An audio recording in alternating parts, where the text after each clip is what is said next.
امام زین العابدین نے وہ قرآن امام باقر اپنے بیٹے کو دیا. امام باقر نے حضرت امام جعفر کو دیا. امام جعفر نے اپنے بیٹے حضرت موسیٰ کاظم کو دیا. حضرت موسیٰ کاظم نے اپنے بیٹے حضرت علی رضا کو دیا. حضرت علی رضا نے وہی قرآن اپنے بیٹے حضرت امام تقی کو دیا. امام تقی نے حضرت امام نقی کو دیا. امام نقی نے امام حسن عسکری کو دیا. امام حسن عسکری نے امام مہدی کو دیا. امام مہدی لے کر وہ اوریجنل قرآن غار میں جا کر چھپ گئے. اب قیامت کے دن اوریجنل لے کر آئے. آپ کے ہمارے پاس جو قرآن ہے وہ کون سا ہے؟ ڈپلیکیٹ. 1400 سال سے امت ڈپلیکیٹ قرآن پڑھ رہی ہے. اندازہ لگائیے کہ اسلام کو کتنا ڈیمیج کیا ہے, کتنا بدنام کیا, کہ کم از کم توریت میں تحریف ہوئی, اس بات کی گواہی قرآن دیتا ہے. انجیل میں تحریف ہوئی. تحریف مطلب ان آیتوں کو, ان چیزوں کو نکالا, بدلا. ان کے گرو گھنٹالوں نے, عیسائیوں کے گروؤں نے اپنی کتابوں میں تحریف کی. اس کی گواہی قرآن دیتا ہے. قرآن بتاتا ہے کہ یہ کیا کیا انہوں نے بدل دیا. لیکن وہ نبی کے انتقال کے ترنت بعد نہیں بدلا گیا, اس کو بدلنے کے لیے بھی صدیاں لگی. تھوڑا تھوڑا آہستہ کرتے ہوئے صدیوں میں گئے, انہوں نے نکالا اور بدلا ہے. مگر افسوس ان کی بد عقلی پر کہ جو تمام نبیوں کا تاجدار بن کے آیا اور جس پر سب سے عظیم کتاب اتاری گئی, وہ نبی کے انتقال کے 1 سال تک بھی اوریجنل نہ رہ سکی, ڈپلیکیٹ ہو گئی.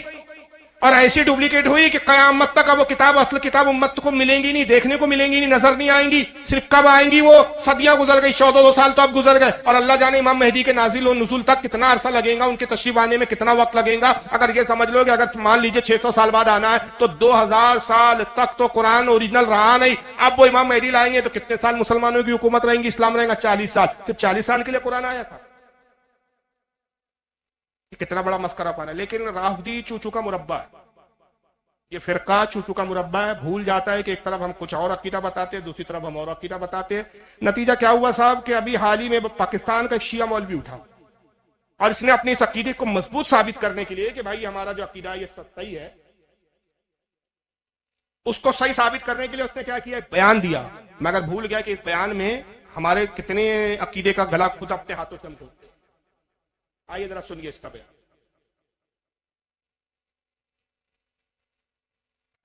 یہ لو اب یہ سنیے, یہ بھی پاکستان کا مولوی ہے, اس کا نام ہے مولوی شبیر حسن میسمی. زورا اکیڈمی ایک اکیڈمی ہے شیعوں کی بہت بڑی, جس کا رابطہ ایران تک سے. یہ اس کا چیف ہے, چھوٹا موٹا مولوی نہیں ہے, کوئی مسجد کا امام نہیں ہے چھٹک بھر کا. یہ ان کی زورا اکیڈمی, ان کی تنظیم کا بہت بڑا علامہ مولانا ہے. اب یہ کیا آپ دعویٰ کر رہا, اس کا دعویٰ سنیں. اور الحمدللہ اللہ تعالیٰ نے زہرا اکیڈمی کو یہ توفیق عطا فرمایا. میرے استاد حضرت آیت اللہ سید حسین مرتضی نقوی صاحب کو یہ ہمت دی کہ قرآن مجید کے ہاتھ سے لکھے ہوئے 4 اماموں کے نسخے انہوں نے تلاش کیے ہیں اور ان پر ریسرچ کی ہے, اور آہستہ آہستہ ہم نے اس کی سرٹیفیکیشن جو ہے وہ برٹش میوزیم لائبریری سے لی ہے کہ یہ کاغذ جو ہے اسی زمانے کا ہے جو زمانہ امیر المومنین السلام کا تھا.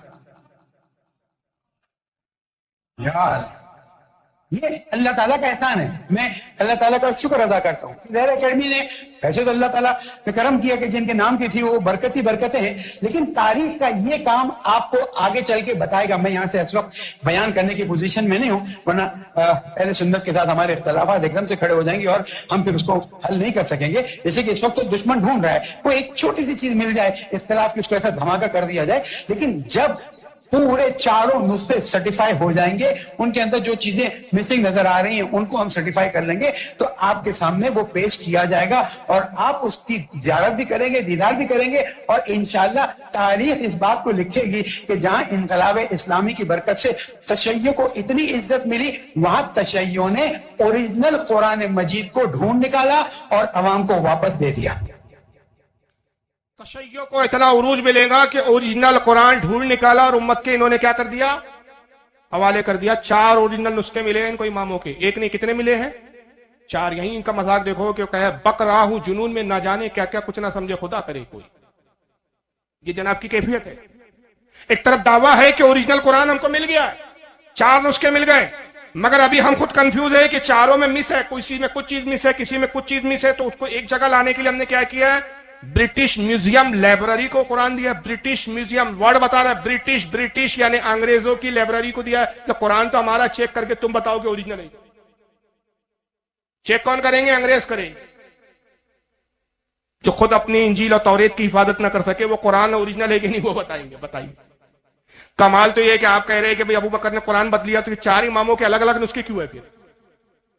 تو تمہارے عقیدے کے حساب سے تو معاذ اللہ یہ الزام تمہارے اماموں پر بھی گیا کہ تمہارے اماموں نے بھی بدل دیا کیا کہ تم کو برٹش میوزیم لائبریری میں جانا پڑ رہا ہے قرآن میں.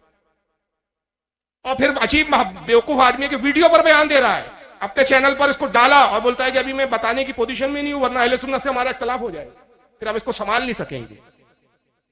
عجیب پاگل لوگ ہیں یار یہ. یعنی ایسا ہے کہ کسی کے کان میں کہو دیکھو فلا فلا کہتا, کسی سے کہنا مت. وہ جاتا دوسرے کے کان میں کہتا دیکھو میاں فلا کا ایسا ایسا, لیکن کسی سے کہنا مت, تو پوری خبر چلے. تو ان کے عقیدے کے مطابق نعوذ باللہ اوریجنل قرآن ہے نہیں. لیکن پھر ایک اور تصاد. ایک طرف تو تم کہتے ہو کہ اوریجنل قرآن تو امام مہدی کے پاس ہے, تو تمہیں کیسے مل گیا بھائی؟ امام مہدی تو آئے نہیں, تمہاری ملاقات امام مہدی سے کہاں ہو؟ اچھا پھر امام مہدی کے پاس جو ہے وہ والا قرآن ہے اوریجنل جو علی نے لکھا بقول تمہارے, لیکن تمہیں جو ملے وہ 4 اماموں کے ملے, تو یہ کہاں سے مل گئے؟ تو 14 سال تک ابھی تک ہمارے پاس جو قرآن چل رہا ہے وہ کیا چل رہا ہے؟ ڈپلیکیٹ چل رہا ہے. یہ بھی ڈپلیکیٹ پڑھ رہے ہیں خود, اور اللہ نے اس کی حفاظت کا ذمہ لیا نہیں, اس لیے بدل دیا گیا. ابو بکر تو قدرت تھی, انہوں نے قرآن کو چینج کر دیا معاذ اللہ. تو سب سے پہلا تو اندازہ لگائیے یہ سیدنا ابو بکر صدیق کی شان میں کتنی بڑی سخت توہین ہے کہ قرآن ہی بدل دیا صاحب, اور اس میں کہتے ہیں کہ عمر بھی شامل. دوسرا پھر بیعت کے لیے علی کو مجبور کیا, خلافت چھین لیا, علی نے بیعت کرنے سے انکار کر دیا, تو باضابطہ پھر کچھ لوگوں کو بھیجا کہ علی کو پکڑ کے لاؤ. اس پر پوری ایک داستان گڑی وہ سلیم ابن قیس نے, اور داستانیں گڑی کہ اس میں خالد ابن ولید, عبد الرحمن ابن عوف, عمر, عمرو ابن عاص, اور حضرت ابو بکر کا غلام تھا کنفاس, یہ سارے لوگ گئے اور صاحب وہ حضرت علی کے گھر کا دروازہ کھٹکھٹایا اور کہا کہ علی باہر نکلو. سیدہ فاطمہ کی آواز آئی, علی باہر نہیں آئے, کام بیعت لینے کے لیے آئے ہیں, ساتھ میں چلے اور ابو بکر کی بیعت کرے. سیدہ فاطمہ نے کہا کہ نہیں, ابو بکر غاضب ہے, اس نے خلافت غصب کر لی, ابو بکر کے ہاتھ پہ علی بیعت نہیں کریں گے. کہا دروازہ کھولو ورنہ ہم دروازہ توڑ دیں گے. اور پھر نعوذ باللہ کہتے ہیں کہ دروازہ توڑا, سیدہ فاطمہ پہ کوڑے برسائے, پھر صاحب وہ نعوذ باللہ نیزے چبائے. دروازہ جب ان کے توڑ کر گرا تو دروازے کی آڑ میں تھی, ان کی ہڈی, پسلی کی ہڈی ٹوٹ گئی. وہ حاملہ تھی, ان کے پیٹ میں محسن نامی ایک بچہ تھا, شکم میں رسول اللہ نے پیشگی نام محسن رکھ دیا تھا, وہ بچہ ضائع ہو گیا, حمل ضائع ہو گیا. اور پھر علی کی موجودگی میں ظلم ہوتا رہا کہ سیدہ کو مارتے رہے, پیٹتے رہے, ہڈیاں توڑ دی, پسلیاں توڑ دی, اور نعوذ باللہ شدید ظلم ہوا. اور پھر اسی پر نہیں, پورے گھر میں آگ لگا دی صاحب. یہ بکواسات میں اپنی زبانی کیوں کہوں یار, ان کے ملاؤں کی زبانی آپ سنیے اور اندازہ لگائیے کہ کس طرح بکواسات کی گئی. پڑھے آپ اللہم صلی علی سیدنا محمد.